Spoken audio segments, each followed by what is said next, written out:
எத்தனை சாமி வந்ததையா, இது எந்தெந்த சாமி தந்ததையா,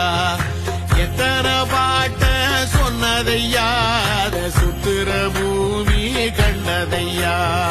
அடிச்சு வீசும் காத்துலையும் அந்த தகப்பனாச சுத்துதையா, பிடிச்சு பூக்கும் விதையிலும் ஒரு வம்சத்து கதையே உள்ளதையா,